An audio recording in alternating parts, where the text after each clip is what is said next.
Hello दोस्तों, welcome back to our channel Corporate Kahani. तो आज मैंने एक नया टॉपिक चूज़ किया है, वो सिर्फ फ्रेशर स्पेसिफिक टॉपिक है और वो टीसीएस के हायरिंग से रिलेटेड है। और मैं इसमें बताऊंगा कि टीसीएस किस किस तरह से हायरिंग करती है। तो इससे पहले कि हम वीडियो में आगे बढ़ें, गाइज़ प्लीज़ हमारे चैनल को सब्सक्राइब कर लें। सब्सक्रिप्शन रेट बहुत कम है, इसलिए मैं बोल रहा हूँ गाइज़, ताकि हमारा जो मोटिवेशन है वो बना रहे। तो गाइज़ हमने हमारे प्लेलिस्ट में बहुत सारे वीडियोस डाले हैं टीसीएस से रिलेटेड, ऑल अबाउट टीसीएस में। वहाँ जाकर आप चेक कर सकते हैं रेजिग्नेशन कैसे हो और वहाँ के क्या क्या पर्क्स एंड बेनिफिट्स हैं। इस तरह के वीडियोस मैंने बनाए हैं, आप उन्हें भी जाकर चेक करें।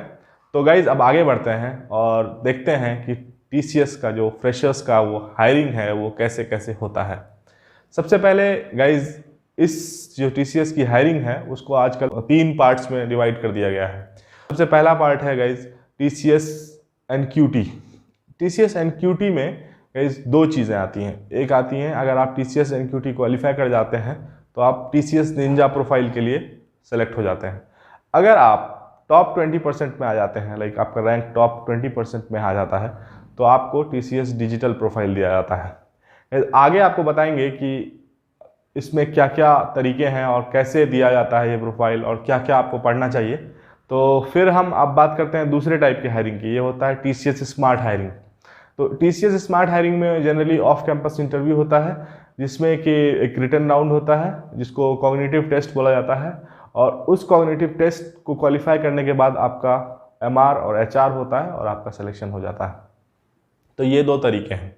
अब हम बात करते हैं टीसीएस का जो निंजा और डिजिटल प्रोफाइल है उसमें क्या क्या होता है।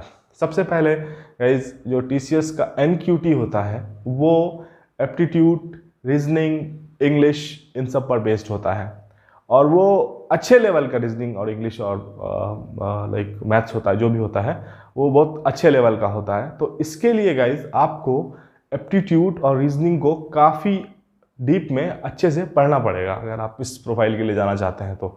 और आपका जो कम्युनिकेशन है वो बहुत हाई लेवल का नहीं होना चाहिए, इतना होना चाहिए कि सामने वाले को समझ में आ जाए। और जो पॉइंट है वो ये है कि जो आपने प्रोजेक्ट किया है कॉलेज में उसकी नॉलेज आपको होनी चाहिए। जो वाला पार्ट आपने किया है, लाइक आपने मान लो कि आपने डीबी वाला पार्ट किया है, तो उसकी नॉलेज को होनी चाहिए। तो इस तरह से आप टीसीएस निंजा प्रोफाइल में जा सकते हैं। अब आपके मन में सवाल आ रहा होगा टीसीएस निंजा और टीसीएस डिजिटल में डिफरेंस क्या है। तो गाइज डिफरेंस बहुत बड़ा है, तो उसी डिफरेंस की वजह से मैं ये वीडियो बना रहा हूँ, ताकि आप लोगों को मैं बता सकूँ कि बहुत बड़ा डिफरेंस है, थोड़ी सी मेहनत है और उस डिफरेंस को आप पार कर सकते हैं। तो गाइज होता ये है, अगर आप टीसीएस निंजा प्रोफाइल के थ्रू जाते हैं तो आपका पैकेज 3.3 होता है, और अगर आप टीसीएस डिजिटल में जाते हैं तो आपका पैकेज डबल होता है, यानी 7.1 समथिंग।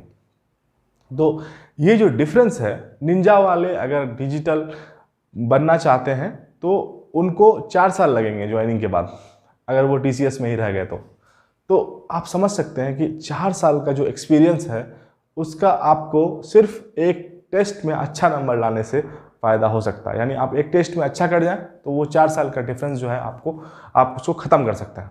तो बेसिकली आपको अब निंजा प्रोफाइल के लिए करना क्या होगा। अब निंजा प्रोफाइल में जो करना ये होगा कि आपकी जो प्रोग्रामिंग है, जो प्रोग्रामिंग वाला पार्ट आता है एनक्यूटी में, उसमें आपको बहुत ज़्यादा फोकस करना पड़ेगा, क्योंकि उस पार्ट में आपको 30+ नंबर लाने पड़ेंगे, ठीक है। और जो कॉग्निटिव वाला पार्ट है उसमें 1800 मार्क्स का होता है, तो 1800 मार्क्स में से कम आप 1500+ लाएंगे, तभी आप डिजिटल के लिए एलिजिबल होंगे। और जब आप डिजिटल के लिए एलिजिबल हो जाएंगे तो आपका इंटरव्यू होगा। इंटरव्यू में थोड़ा सा डिफिकल्ट इंटरव्यू होगा कंपेयर टू निंजा। उसमें 3 लोग बैठेंगे, एचआर, टीआर और एमआर। तो टीआर जो होगा वो आपके रिज्यूमे को स्कैन करेगा और उसमें से जो आपने कुछ नई चीज़ें आपने पढ़ी हैं, क्लाउड वगैरह, ब्लॉकचेन, ये सब अगर आपने डाला है उसमें पढ़ के, तो उन पर सवाल करेगा। Not like very difficult questions, but वो थोड़ा सा आपको उसका एल्गो, उसका इंट्रोडक्शन, इस तरह की चीज़ें आपसे पूछेगा। और जो निंजा वाले हैं उसको थोड़े कम लेवल का पूछेगा, नॉट दैट मच हाई। तो कभी कभी क्या होगा, थोड़ा डीप में भी चला जाएगा डिजिटल के लिए, तो आपको उससे घबराना नहीं है। आपको बस जो डिजिटल वाली चीज़ें हैं, जो जैसे आपका कोई एक लैंग्वेज होगा, जैसे जावा होगा या सी होगा, उस पर आपका थोड़ा सा कमांड और थोड़ा प्रोग्रामिंग पर कमांड और थोड़ा आपका एप्टीट्यूड रीजनिंग आपको एक बेहतर कैंडिडेट बना सकता है और टीसीएस डिजिटल तक पहुंचा सकता है। अगर आपका टीसीएस डिजिटल में हो जाता है 7 लाख पर, तो मैं आपसे ये सजेस्ट करूंगा कि बाकी सारे ऑफर्स को आप छोड़ दें, क्योंकि इस तरह का ऑफर आपको नहीं मिलने वाला है। और सबसे बड़ा फायदा टीसीएस डिजिटल का ये होने वाला है कि आपको अच्छा ही प्रोफाइल मिलेगा, ये आप श्योर हो जाएं। अगर टीसीएस डिजिटल में हो गया है तो आपको जावा मिल सकता है, आपको पाइथन मिल सकता है, इस तरह के बेहतरीन प्रोफाइल आपको टीसीएस में मिल जाएंगे। और निंजा वालों को क्या होगा, जनरली उनको थोड़ा सपोर्ट टाइप के प्रोफाइल्स मिलेंगे, टेस्टिंग टाइप के, तो वो वहाँ पे ये भी बहुत बड़ा नुकसान है निंजा वालों को। और जो स्मार्ट हायरिंग है उसमें मैंने देखा है, मेरे जिससे मैंने बात करके ये वीडियो बनाया है, तो उसका स्मार्ट हायरिंग हुआ था, तो स्मार्ट हायरिंग में भी डेवलपमेंट मिल रहा है, लेकिन उन लोगों को भी मोटिवेट किया जा रहा है कि क्यों ना आप डिजिटल में चले जाएं और आपका पैकेज बढ़ जाएगा। तो इस तरह से जो हायरिंग चल रही है टीसीएस की, इस तीनों तरीके से हो रही है और काफ़ी कह सकते हैं कि अच्छा मतलब चांसेस है आप लोगों का। और जिनका निंजा में भी हो जाता है वो भी ना घबराएं, टीसीएस के अंदर एक नया चीज़ आया है, इसको बोला था विंग्स 2, उसके थ्रू आप अपना पैकेज भी वहाँ पर अंदर जाकर इम्प्रूव कर सकते हैं। तो ये था टोटल रोड मैप। तो मैं आप लोगों से यही सजेशन दूंगा आप लोगों को एज ए सीनियर कि आप जो है जावा, जो एक प्रोग्रामिंग जावा ले लें, सी ले लें, किसी भी एक प्रोग्रामिंग जो लैंग्वेज है उस पर थोड़ा सा कमांड हासिल करें और थोड़ा सा लाइक एप्टीट्यूड, रीजनिंग, इन सब को भी फोकस करते रहें। और जो नए टर्म्स हैं लाइक ब्लॉकचेन, एआई, एमएल, इन सब पे भी थोड़ा थोड़ा पढ़ाई करते रहें, क्योंकि ये सब हाइप्ड वर्ड हैं। तो इस तरह के सवाल भी आपको कोई इंटरव्यूअर अगर उसके मन में आ गया तो पूछ सकता है।